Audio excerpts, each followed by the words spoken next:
Bonjour à tous, nous sommes le deuxième jour du premier congrès international de la médiation à Angers. La journée touche presque à sa fin et nous avons le plaisir d'accueillir sur ce plateau Joachim Muller, qui est français mais qui est médiateur dans un centre de médiation à Londres, le CEDER. Bonjour Joachim. Bonjour Christelle, bonjour Bonjour. Joël. Joachim, tu vas nous parler d'un domaine de médiation qui est un peu particulier, un domaine, et qui est le domaine donc de la médiation de la consommation. Voilà, alors moi je suis donc conciliateur pour le litige de la consommation en Angleterre. Alors si je dis le terme conciliateur plutôt que médiateur, c'est qu'en Angleterre, contrairement à la situation en France actuelle et souvent en Europe, en Angleterre on a fait une séparation claire entre la pratique de conciliation et la pratique de médiation. La pratique de médiation a vraiment cette optique d'un médiateur neutre, externe au conflit, qui ne va pas chercher à donner une solution, donner une réponse aux parties, mais qui va vraiment chercher à les faire dialoguer.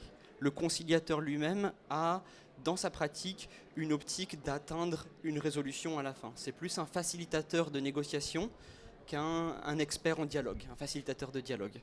Donc je fais ça en Angleterre. Ma spécialisation, le secteur dans lequel je travaille principalement est un peu particulier. C'est pour les litiges de la consommation liés aux pompes funèbres.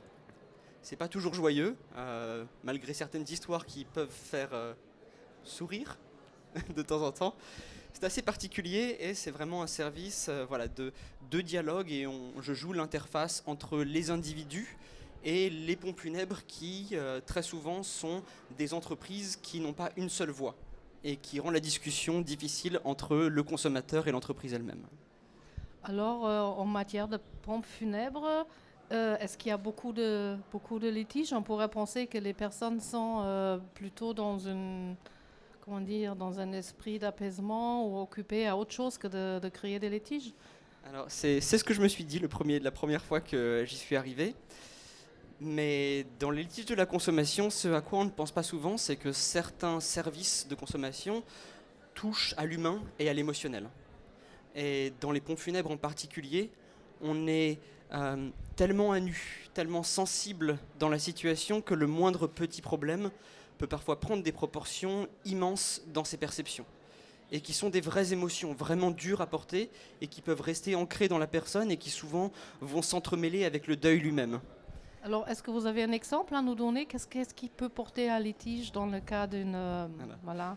Pour des questions de confidentialité, je ne vais pas vous donner d'exemples précis, mais les conflits que je peux avoir peuvent aller de situations qui peuvent paraître très triviales, comme des fleurs écrasées, mais qui peuvent parfois être une situation humiliante pour certains membres de la famille, et jusqu'à malheureusement perdre un corps. Un corps ou les cendres, voilà, on arrive à des situations qui sont parfois intractables. On ne peut pas trouver de solution qui va résoudre le conflit en tant que tel, le problème en tant que tel. On ne peut pas réparer cette situation.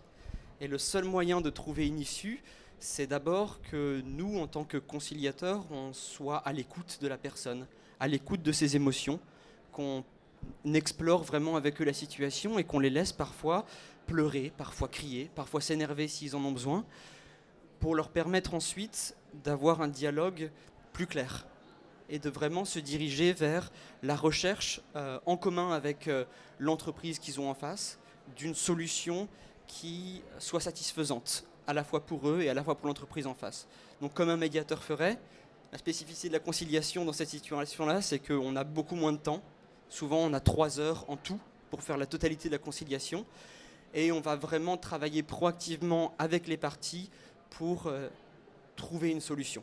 Une fois qu'on a passé l'étape de dialogue, d'exploration, de relâchement des émotions, on est plus clair et là on est capable de trouver une issue et on va vraiment créer cette dynamique de négociation qui arriverait plus tard dans une médiation conventionnelle et qui dans la conciliation de la consommation arrive plus tôt, puisque souvent l'issue elle-même est à part du problème de fond, à part du problème des émotions qui sont gérées a posteriori. Avec les pompes funèbres, ce qui est assez intéressant, c'est que souvent, quand les parties trouvent un accord, c'est le moment où le consommateur, le client, peut enfin commencer son deuil.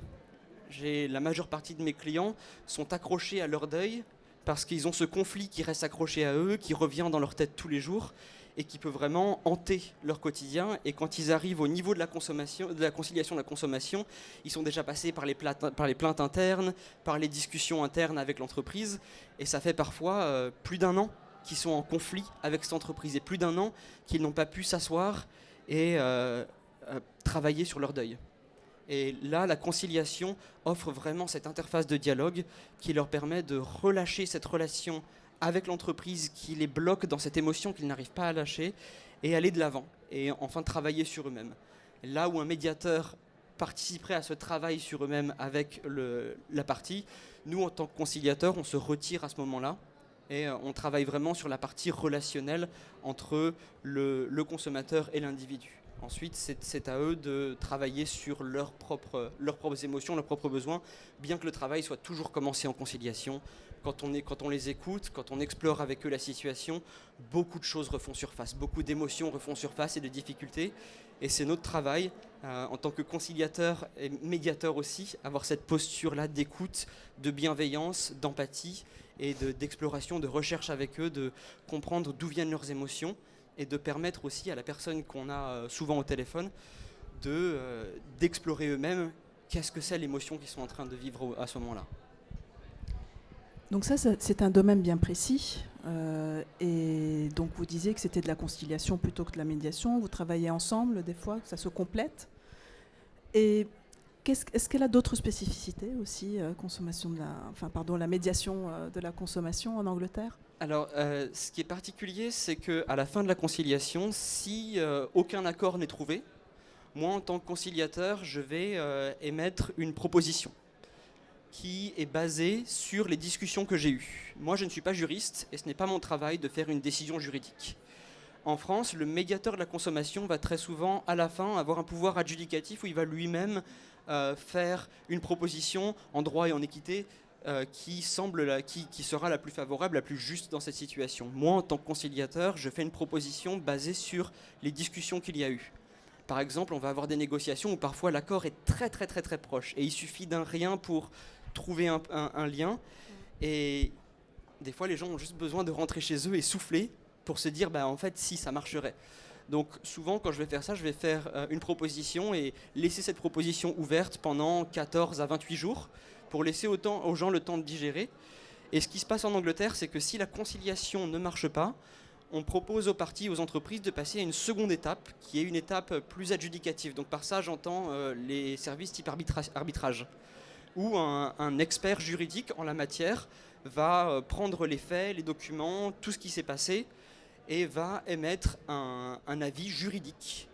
Donc si on va sur le service qu'on appelle l'adjudication, c'est un professionnel juridique, un expert en la matière, qui va émettre un avis qui va être ensuite proposé au client, qui va pouvoir l'accepter ou le refuser.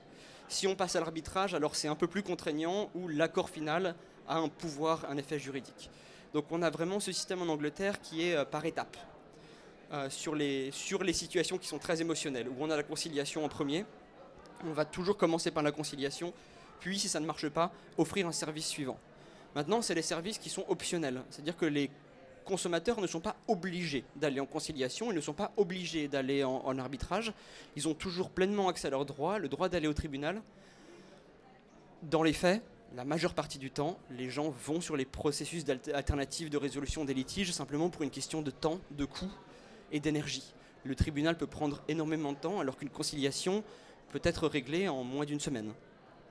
Une adjudication, un arbitrage va prendre 1 mois, 2 mois parfois sur ces petits cas, alors que le tribunal, le temps d'avoir une date au tribunal, d'ensuite avoir son conseiller juridique, tous les frais que ça veut dire aussi derrière, ça peut prendre 6 mois, ça peut prendre 1 an, pour parfois financièrement pas grand-chose. Est-ce que ça en vaut la peine ? Les gens ont souvent rapidement cette conscience que effectivement, j'ai intérêt à prendre cette responsabilité de gérer mon propre litige moi-même dans ce service qui m'est offert, plutôt qu'aller jusqu'au tribunal et rentrer dans un processus qui sera trop long, alors qu'ici ce processus-là lui-même est tout à fait équitable et où on leur offre une plateforme sur laquelle ils peuvent trouver un accord qui leur convient à eux, personnellement.